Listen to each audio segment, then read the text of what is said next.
재밌게 말하는 사람이 성공한다. 재밌게 말하는 사람이 성공한다.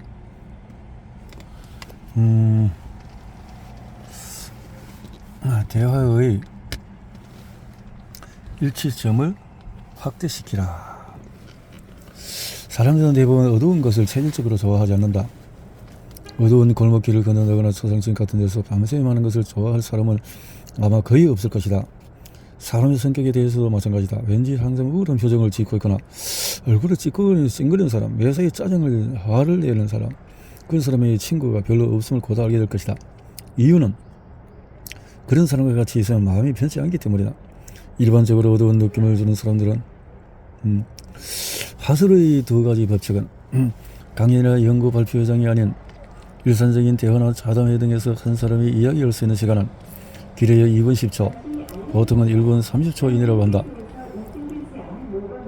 한 자리에서 한 사람이 2분 30초 이상 이야기를 하다 보면은 듣는 쪽에서 부담을 느끼기 시작한다는 것이다.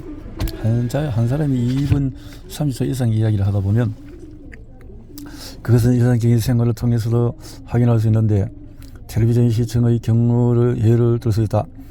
대개 뉴스를 시청하면서 한 가지 뉴스를 보는데 2분 넘게 시간이 걸리면 특별히 큰 사건이 아닌 채 한 채널을 돌려버리고 싶은 마음이 들 것이다. 아나운서들은 보통 1분 30초 내지 1분 45초 이내에 490자, 500자 이야기를 끝내는 것이 듣는 사람의 귀를 흔들게 하지 않는다. 1분 40초 이내에 아나운서들은 보통 1분 30초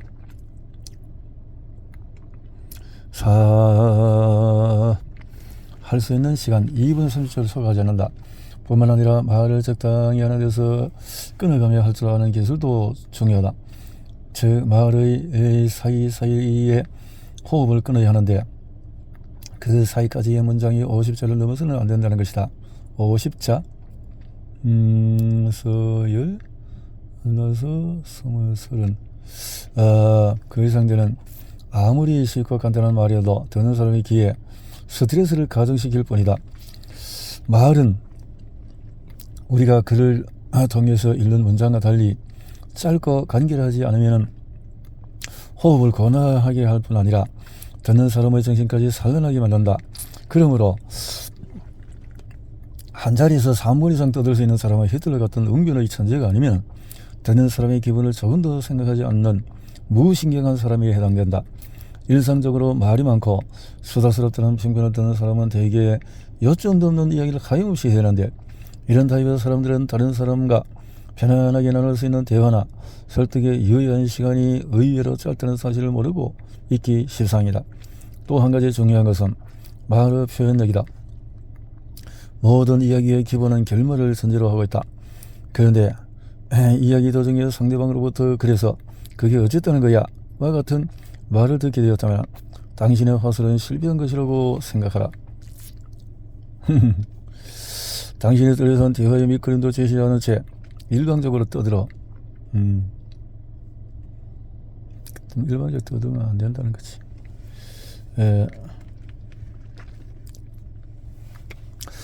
인간관계를 살리는 대화의 기본 원칙은 말하는 그 사람 인격이나 사회성을 나타내는 척도이다. 같은 말이라도 다르고 다르는 만큼 화술의 중요성을 정확하게 짚어낸 것도 없을 것이다. 실제로 우리는 살아가면서 다르고 다른 말의 표현 뉘앙스 때문에 크고 작은 갈등을 겪는다. 모든 인간관계는 대화로서 이루어진다. 가족이나 교우관계는 물론 이성교제를 할 때나 사회생활을 할 때 말은 사람의 마음과 마음을 맺어주는 다리 역할을 한다.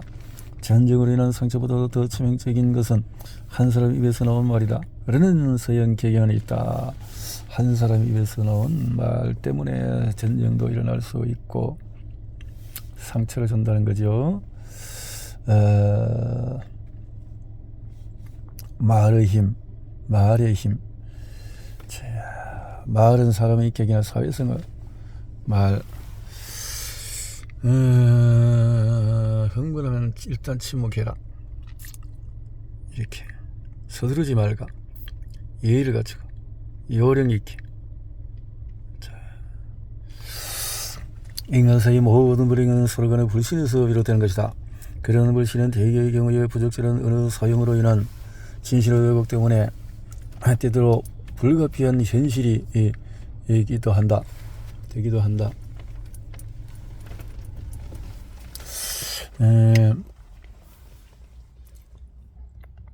결국은 사람의 마음을 제대로 읽지 못한 화술이 인간관계의 파국을 초래하는 것이다. 말을 섬세히 있게 잘한다는 것은 인간관계라는 횡성의 사업을 성공으로 이루기 위한 가장 큰 지적인 재산이라고 할 수 있다. 그것은 단순한 입놀림의 요령이나 달콤한 농간과는 분명히 구분되는 현명한 처세의 한 방편으로 이해되어야 한다. 말을 어떻게 하느냐 하는 것은 어떤 인생을 살아가느냐 하는 문제와도 재밌게 말하는 사람이 성공한다. 김석춘 거절 격퇴 작전. 상대의 역을 일단은 수긍하고 깍듯이 경어, 질문, 하지를 바꾸고 거절 격퇴 작전. 상대의 역을 일단 수긍한다는 거지. 충고를 몰아서 하면 독설이 된다. 다 그런 건 아니겠지만 직장 청년생들 중에서 회사 일보다도 개인적인 이익을 우선시하여서 상사를 당황하게 만들기도 한다. 가령 퇴근 시간을 1시간 앞두고 중요한 지시를 내리면 먼저 그 일이 퇴근 전에 끝날 일인가 아닌가부터 따져보는 경우가 있다. 학창시절에 시간제 아르바이트를 해본 경험 때문에 회사 일을 하면서도 자신의 노동을 시간 단위로 팔고 있다는 잠재의식이 강하게 입사한 지 1개월밖에 안 되는 신입사원의 당돌한 태도에 당황하기도 했지만 그렇다고 싫다는 야근을 억지로 강요할 수도 없는 노릇이었다. 그래, 그럼 이거 내일 오전 정도 다 해놓을 수 있지? 이렇게. 곤란한 부탁을 거절하는 요령은 아무리 들어주기 어려운 내용이라도 가까운 사람의 부탁을 한마디로 잘라 거절하는 것은 상대방에 대한 예의가 아니다. 이럴 때는 우선 상대방의 말을 진작에 들어주는 마음가짐이 필요하다. 부탁하는 사람은 미안한 마음에 조심스럽게 말을 꺼냈을 텐데 딱 잘라 거절하게 되면 마음에 거대한 상처를 입을 수 있다. 그래도 혹시나 하고 기대했던 일이 순간적으로 무너지게 되면 걷잡을 수 없는 허탈감에 쌓이는 것이다. 이 일에 차질이 생겼을 때 대처하는 요령, 주말까지 납품을 해드리겠습니다. 이렇게 장담을 했는데 이런저런 문제로 거래업자와의 약속을 지키지 못하게 되어 당신이라면 이 문제를 어떻게 풀어나겠느냐. 거래업자는 약속을 지키지 않는다고 화가 머리끝까지 나 있는데 사실 그 문제는 전적으로 당신 잘못이 아니라 거래업자에게도 어느 정도 책임이 있었다. 당신은 처음부터 주말까지는 무리라고. 당신은 처음부터 거래처가 지정하는 납기를 지키지 못하게 되리라는 것을 어느 정도 짐작하고 있었으므로 가급적 기한을 못 박는 약속은 하지 말았어야 했다. 또한 약속을 했으면 어떤 경우에라도 책임지고 그 일을 완수했어야 했다. 여기까지는 당신 자신이 누구보다도 잘 알고 있다. 그러므로 정작 일이 계획대로 안 되었을 땐 더 큰 부담을 느낄 것이다. 당신은 내심 억울한 기분이 들 수 있다. 사실 이틀 후에도 일이 되기는 어려운 형편이었는데 내가 발에 땀이 나도록 뛰어다닌 덕분에 그나마 빨리 된 것도 모르고 이런 불만이 어떤 식으로든 상대방한테 전해지게 되면 당신은 본의 아니게 불성실하게 하고 핑계만 대는 사람을 인식될 수가 있다. 이럴 때는 그저 성의를 가지고 온몸으로 사과할 일이다. 죄송합니다. 최선을 다했지만 약속을 못 지키게 되었습니다. 바이어를 접대할 때 이것만 했고 고용이나 출신학교 등 상대방의 기본적인 사항들을 미리 체크하라. 상대방의 취미나 관심 분야를 파악하라. 조심스럽게 해달아야 할 화제가 있는지 미리 알아두라. 화술의 심리학. 대답하기 곤란한 질문에 대처하는 요령은 거래처를 방문했을 때 대답하기 곤란한 질문 때문에 난감한 경우가 종종 생긴다. 단순한 호기심 때문에 물어보는 말이라도 회사 업무에 관계된 이름으로 함부로 말할 수 없는 경우도 있고 상대방이 요즘 경기가 어떻습니까? 섬시게 하는 사람이 성공한다. 말은 그 사람의 인격이나 사회성을 나타내는 척도, 화술의 두 가지 법칙, 대화의 일치점을 확대시키라, 적극적인 의사표시로 협력을 구해라 등등등등 서두르지 마라, 외워라. 실패하는 셀러리맨의 8가지 유형은 술자리 면허가 좋지 않은 사람, 상사 명령에 절대 복종하는 사람, 돌다리도 두들보고 건너는 사람, 내 빚제락밖에 모르는 사람, 말없이 묵묵히 일만 하는 사람, 웃지 않는 사람, 단점에 민감한 사람, 과거에 집착하는 사람, 회사 일에서 떠났다고 해서 직함도 없어졌다고 생각해서는 곤란하다. 술자리로 해서 어떤 말을 해도 괜찮다는 허술한 생각은 버리라. 술자리에서 상사의 약속, 명령, 지시 등은 일상적인 업무 범위 내에서 첫째, 사전에 상담할 부분이고, 둘째, 그때마다 보고할 필요가 있는 부분이고, 셋째, 최종적인 보고만을 필요로 하는 부분, 이 세 가지를 분명히 하는 것이 철칙이다.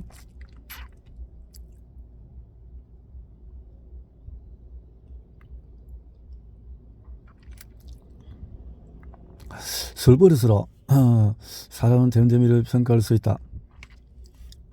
술자리의 꽃은 머리머리해도 신입사원들이다. 특히 입사 첫날에 이 신입사원 환영 파티는 신선하고 활기찬 분위기로 다들 조금씩 들떠있게 마련이다. 나도 저런 때가 있었는데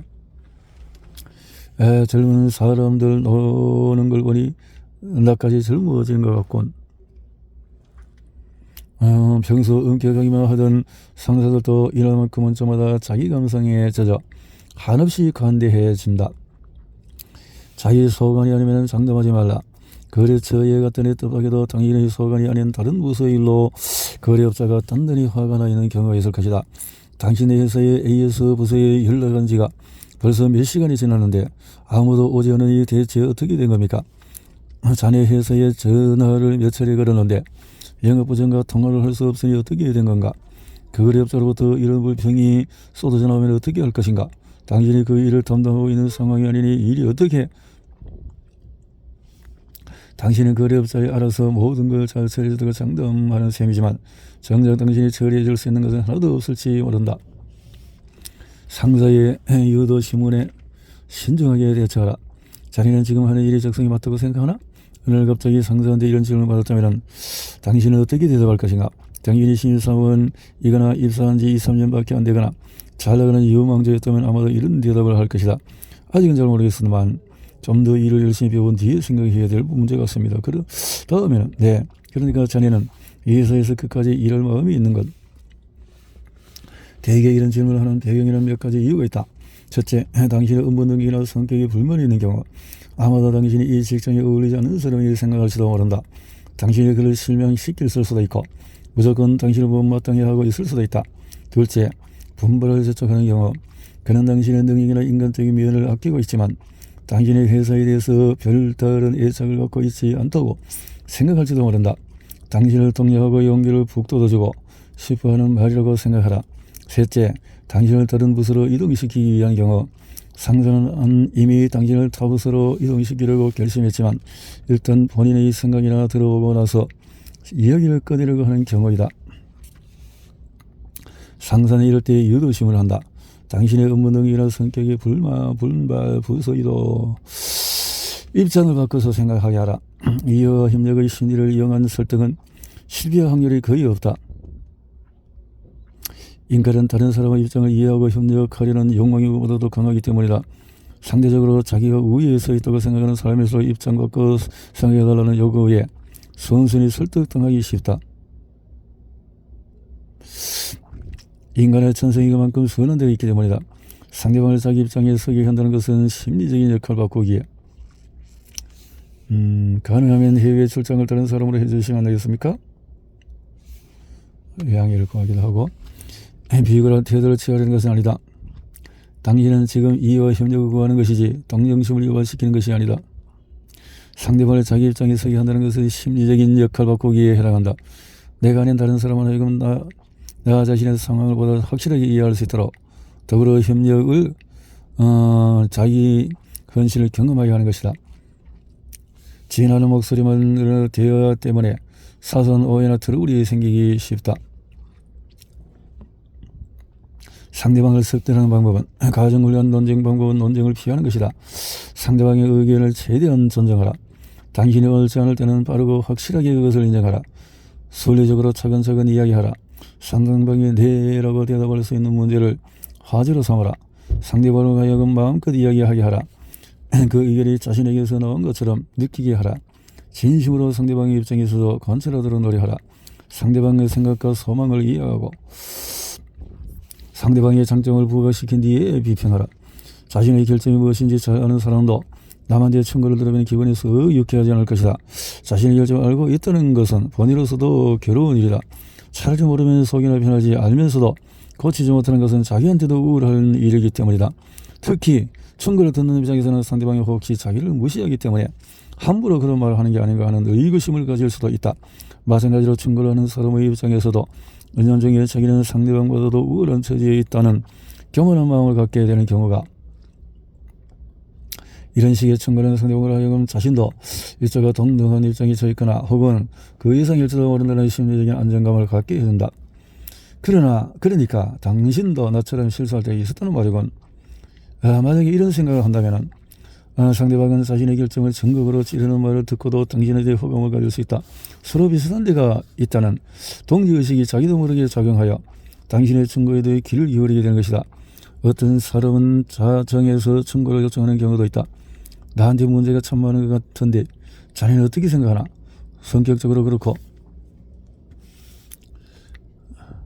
자신의 결정을 설득에 이용하라.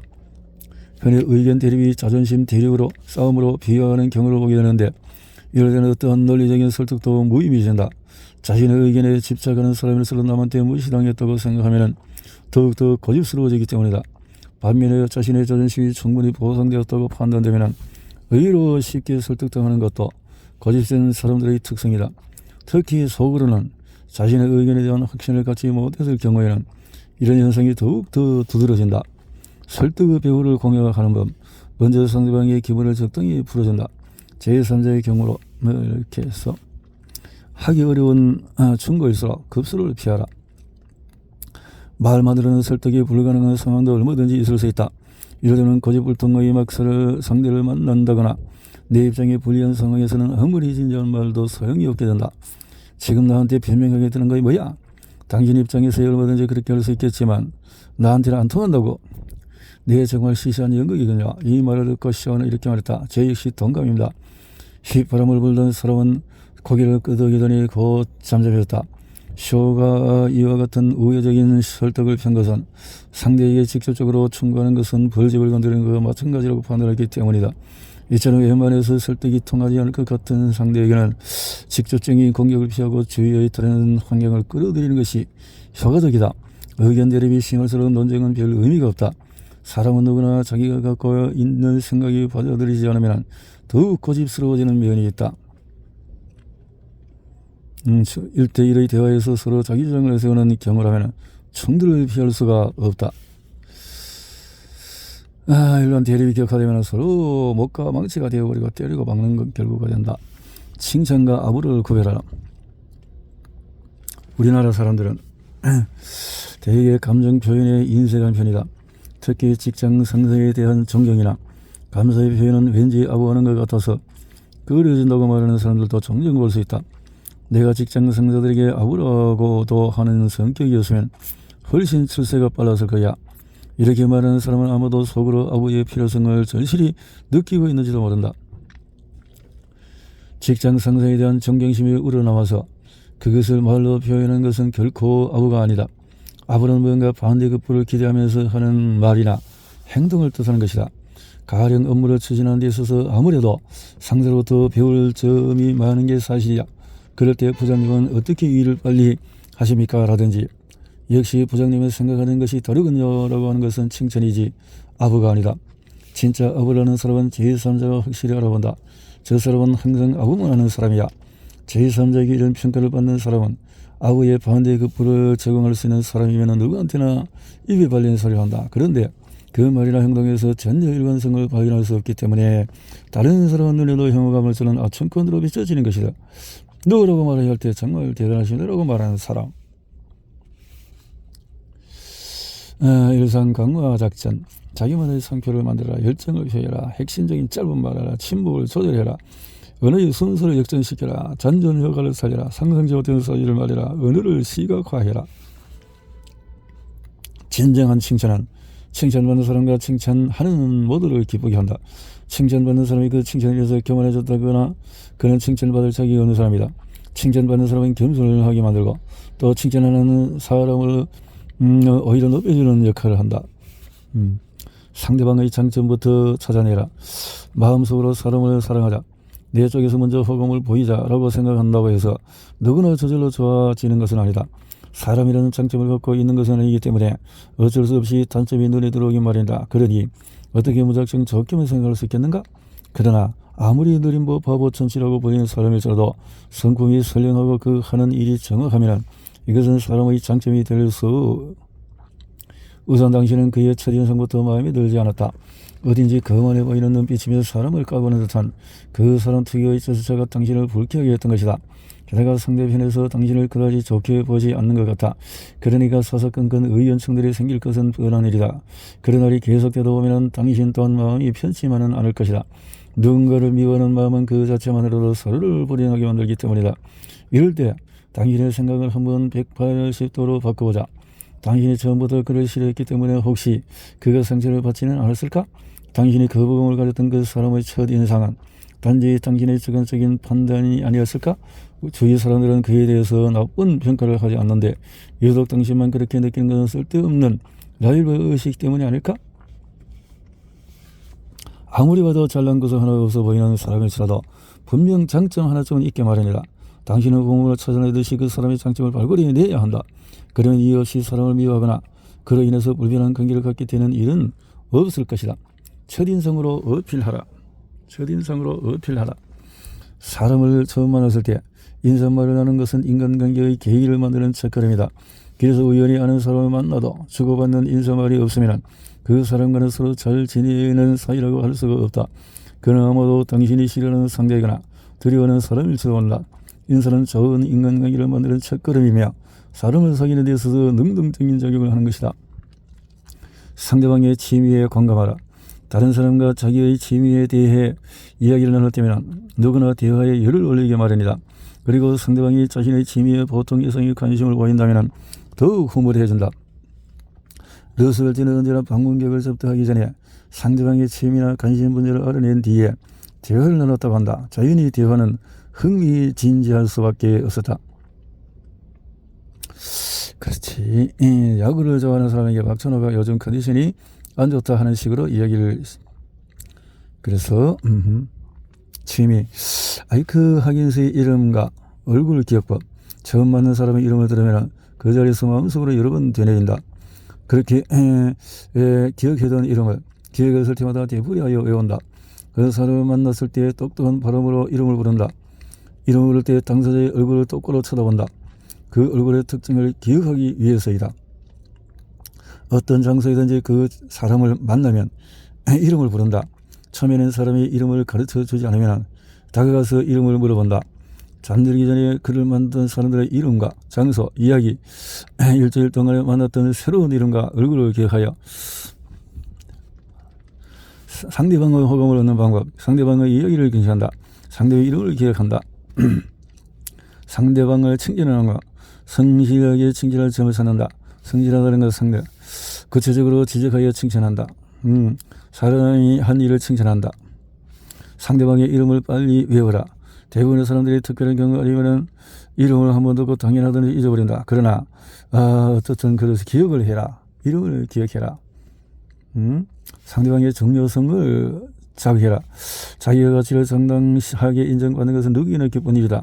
칭찬을 받으면 칭찬해준 사람에게 호감을 느끼게 되는 것은 자신의 가치를 인정해 주었다는 것에 대한 보답이라고 할 수 있다. 미국 철학자의 심리학자인 윌리엄스 제임스는 인간성의 근원을 이루는 것은 다른 사람에게 인정을 받고자 하는 소망이라고 단언했다. 인정받고자 하는 소망은 누구나 있다는 거죠. 성공적인 화술의 전략 포인트는 미국 지휘사는 간부를 교육할 때 단어를 활용하여서 톡톡하게 가르친다고 한다. 리더, 알파벳을 하나씩 해서 리더. 그래서 첫 글자는 리더, 리슨, 다음은 explain, 설명하다, 또는 가르치다, educator, 리더, 가르치다. A는 assist, 돕는다. D는 discuss, 토의하다. E는 evaluate, 평가하다, evaluate. R은 response, 대답하다, 책임지다. 그래서 지휘사는 이 가운데서 경청을 제일 중요한 항목으로 본다고 한다. 경청. 부하 직원의 말을 들어주는 것만으로도 위로가 된다. 상사가 에게 길을 들어 소신탄회하게 대화를 한다면 경로로서 부하 직원을 다스리라. 부하 직원을 다스리라. 성공 직장인 에티켓 15가지는 절대적으로 서로 인사를 한다. 경로를 사용한다. 상사 등의 호칭을 부르는 예라고 그쪽을 본다. 예. 항상 침착 냉정하게 대답한다. 신변의 정리정돈을 항상 주의한다. 잡담이나 쓸데없는 이야기를 삼간다. 상사의 허가를 받고 외출하고 돌아오면 반드시 보고한다. 사무실 복도에서 방문객을 만나면 가볍게 인사한다. 의무적인 사람에게 말을 걸 때 기회를 봐서 한다. 농담하거나 친한 전한 말을 쓰지 않는다. 감사 위로의 말을 자주 한다. 복잡한 개성할 때 직위해서 납득시키라. 칭찬의 커뮤니케이션을 활성화시키라. 칭찬을 한다는 것은 기분 좋은 일이다.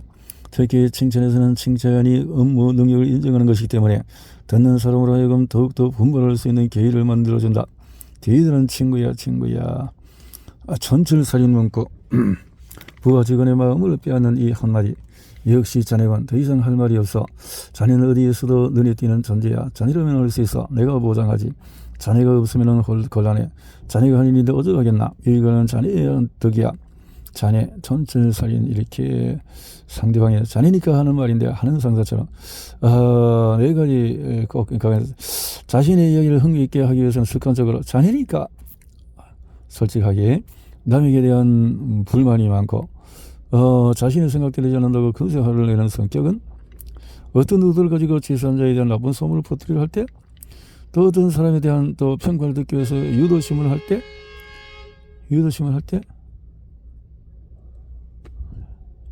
상사의 은밀한 접근을 경계해라.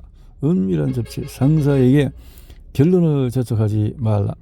대기 유능한 상사는 부하 직원의 반론을 용납하려 들지 않는다.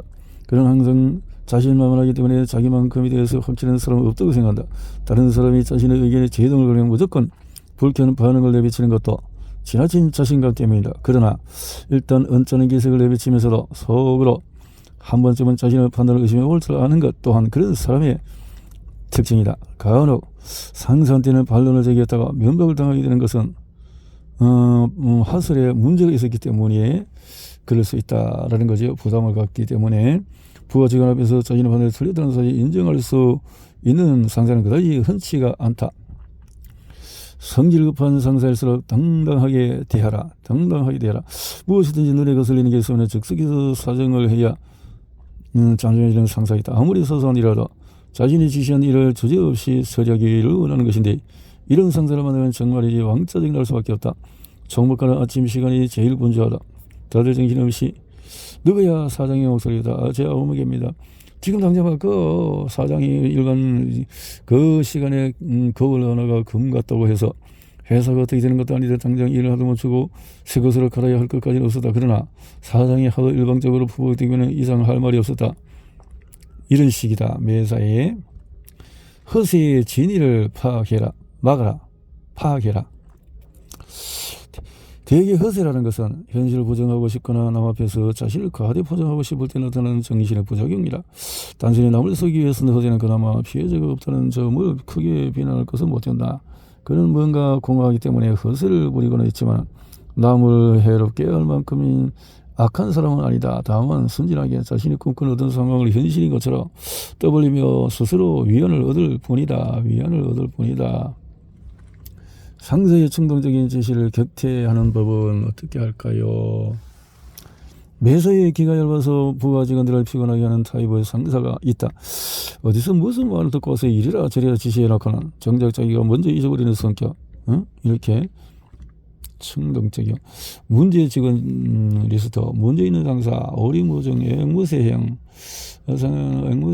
또 천편일률성, 똑같은 일을 지시하는 거, 조령모의형, 일관 없이 바꾸는 지시하는 거, 문제 있는 상사는 어리발형, 일단부정형, 주먹고고형, 이렇게 참 어만불상형 다양하게 있겠네요. 반론에 지나치게 관대한 성사를 경계해라. 직장생활 다양한 사람들을 결론부터 간결하게 보고해라. 결론부터. 셀러리맨 서바이벌. 듣는 사람의 마음 자세랑 경청한다. 정여도 경청한다. 성급하게 결론을 내버리는 경우가 많은데 이것은 단편적으로 정보만 결정해버리기 때문이다. 받아들이냐 결정하기 전에 이야기를 잘 듣자. 전도자에게 모든 주의를 기울이라. 이야기를 듣는 자의 주의가 혼란이나 오해의 원인이 된다. 질문을 해라. 상대방의 이야기나 그런다면 질문을. 사소한 변화에도 관심을 표현해라. 사소한 대화에도. 대화의 최종적인 판단은 듣는 사람 몫이다. 말하는 사람이 있으면 듣는 사람도 있게 마련이다. 대화의 최종적인 판단은 듣는 사람 몫이다. 빠른 대화의 자. 상대방의 이야기에 열심히 귀를 기울인다. 상대방의 말을 막지 않는다. 처음 만나는 사람의 이름은 곧 외워서 사용하도록 한다. 상대방의 이야기가 자신의 의견과 틀리더라도 그 자리에서 지적해서는 안 된다. 자신이 상대방보다 잘났다는 태도를 보여서는 안 된다. 자신의 의견이 잘못되었으면 솔직히 사과해야 한다. 말하기와 듣기의 밸런스를 유지해라. 많은 사람들에게 호응을 얻고 종종 그들로부터 대화 상대가 되어줄 것을 요청받는 사람을 정해. 상대방의 의사를 무시하고 자기 주장만 내세우는 사람은 단 한 사람도 없다. 상대방이 억압당하면 사람들은 당연히 반발심을 갖게 되기 마련이다. 당신 멋대로 떠들어보시오. 정말 의미 있는 시간이었습니다. 남의 말을 앞지르지 않는 방법은 잘못된 선입견이나 고정관념을 버리라. 침묵이나 대화의 공복에 부담을 느끼지 마라. 대화의 주도권에 대한 강박관념을 버려라. 상대방의 의견을 존중해라. 대화의 목적에 충실해라. 모든 대화에는 목적이 있다. 대화에는 목적이 있다. 대화에 충실해라. 목적에 충실해라. 했어요. 효율적으로 말하는 7가지 방법. 필요한 내용만 요약해서 엉뚱하게 이야기하지 않고 짧은 설명 반은 관찰하고 똑같은 내용을 반복해서 말하지 않고 새로운 문제를 제기하고 반복할 때는 새로운 내용을 첨가하고 구체적으로 말하고 단정적인 반론은 피하라. 반드시 이것이 아니면 안 된다거나 이 방법이 없다는 식의 표현은 듣는 사람의 마음을 억압한다. 이 문제를 해결할 수 있는 방법은 이 방법 외에 없습니다. 저희 사람들과 여여해라면 강한 물건을 제대로 사려면 배가 아니면 안 돼요. 이런 식의 발언은 전적으로 대화의 규칙을 무시한 독단적에 지나지 않는다. 결론이 한 가지뿐이면 처음부터 대화가 뭐고 필요 없었던 것이 아닌가? 이럴 때 만약에 다른 사람이 강화도에 볼 일도 그래요. 거기보다는 미사리가 나는데 이런 말이 어딨어요. 이렇게 대립이 불가피해지는 것이니까요. 단정적으로 하지 말자. 유머를 활용하라. 여기 재미있는 기사가 있거든요. 자전거보다 우리나라 역대신문 당선정 목록이야 등등 괜찮은 거네. 이번 고령인들 아주 활발한 활동을 계시지. 대단한 양반이야. 작가가 절필은 무슨 절필을 안 써지면 못 쓰는 거지. 계정에 잊혀진 사람은 건너뛰고 최근까지 이름이 알려지거나 작품 활동을 꾸준히 하고 있는 작가들 이름 밑에 표시를 하면서도 됐을까? 세상에서 100만 명이 널 사랑한다면 나는 그 중에 한 사람이 10만 명이 널 사랑한다면 그 중에 한 사람 또 나는 나야. 단 한 사람이 널 사랑한다면 그건 바로 나야. 이렇게 아름다운 사랑의 고백을 듣고도 마음이 움직이지 않을 사람이 있을까요? 친구 중에 애인이 없는 사람이 있어요? 있긴. 참 이게 재밌게 말할 수 있는 방법 70.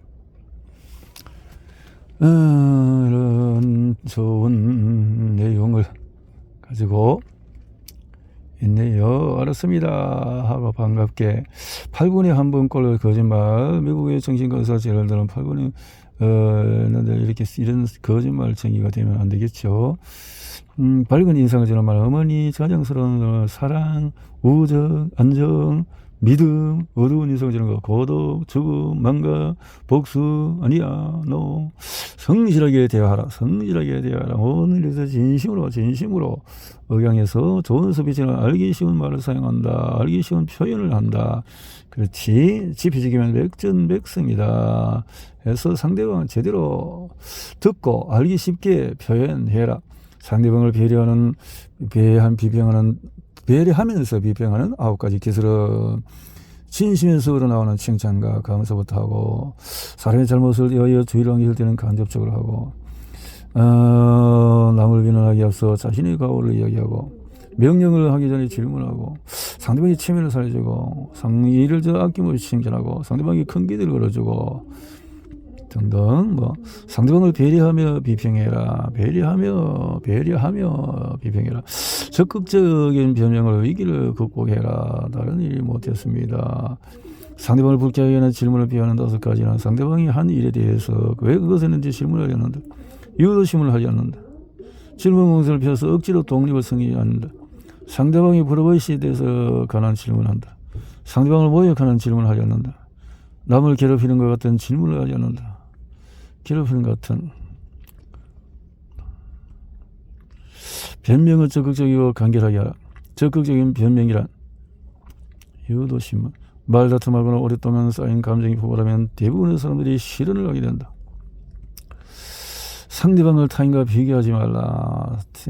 비교하지 말라. 사람이 좀 상사에게 무엇인가를 부탁할 때는 안 돼도 할 수 없다는 식의 표현을 쓰지 않도록 주의한다. 흥분하게 되면 일단은 침묵해라. 애매하고 초상적인 언어 사용을 자제하라. 특히 사회생활을 하다 보면 이런 불분명한 표현을 인해서 왜곡되는 불상사가 이루어질 수 있다. 추상적인 표현은 자제해라. 표현만이 뭐예요? 뭐 이렇게 잘못되었습니까? 뭐 머리를 자른 거에 아예 삭발을 시킨 거지 적당히 알아서 해달라면서요. 병문안을 갔다 온 직원에게 동료가 물었다. 어떠시오? 얼마 안 남았어? 이 말을 듣고 난 완전히 극적이다. 세상에 그렇게 건강하시다 보니 그거 참 다행이네. 한쪽이 얼마 안 남았다는 부장의 임종을 요구하는 뜻인 줄 알고 우는 사람도 있는가 하면 얼마 안 남아서 다 나왔다는 건데 그럴 수 있겠네요.